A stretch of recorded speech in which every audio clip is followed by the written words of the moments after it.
Well, it's an extraordinarily important exhibition because it gives us a window into the Maya life, their priorities, their philosophies, and at first we think that we're also very similar.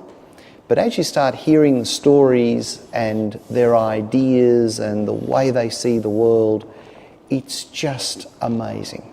And these different pieces here let us discuss that in a way that we would never understand usually. Now, if you look at a Maya Lenca glyph or any of their old buildings or temples, they make no sense to us in the West. They just look very aggressive and very strange. But as you start to understand the art and the meaning behind the art, suddenly these, and what we often historically have called these little creatures is grotesque. These little grotesque creatures end up being incredibly endearing and very cute and very meaningful and very powerful. So it's about being able to build that bridge, and we build it through art and through the narrative and the story. Where's the value add, do you think, between a picture on a wall and what you actually have in your home? I know you have a number of pieces in your home. When you look around, what do you see, what do you feel, what do you think? Well, it's amazing. These pieces are designed, and Antonio as an artist used these to heal.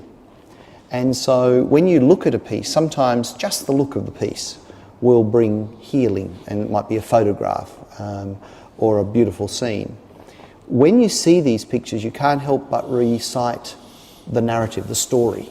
And as you tell the story, you feel the healing taking place. So I believe that they're very calming, they're relaxing, they're inspirational, and they give you a sense of the timelessness of humanity and the fact that there is an unbreakable spirit. There is something that sits within all of us who can get through incredible hardship.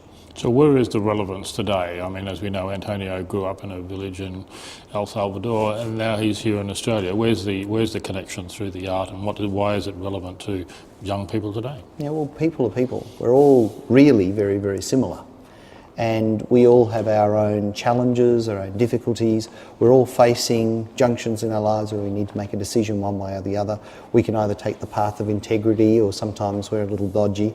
These are all stories. Each of these pieces of art are stories about junctions or perceptions or worldviews or decisions or trials that individual Maya Lenca had to take.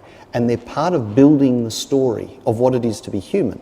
And that's just as relevant today as it was 2, 5, 10,000 years ago. And perhaps not just a story, but an authentic story? Absolutely, a real story, and a story that contextualises our own pain, our own suffering, our own confusion. It's interesting because some of the pieces refer to personality, and my life study is in personality. And we do a longitudinal study of, say, 10 years, 15 years, and consider this to be a very solid piece of research. The Maya Lenca studied personality for 10,000 years. And they wrote it down, and then they encoded in so many of these different pictures. So what's embedded in there is an understanding of differences, an understanding of strengths, of nobility, of character, of wisdom, of life, of death, of rebirth, of timelessness.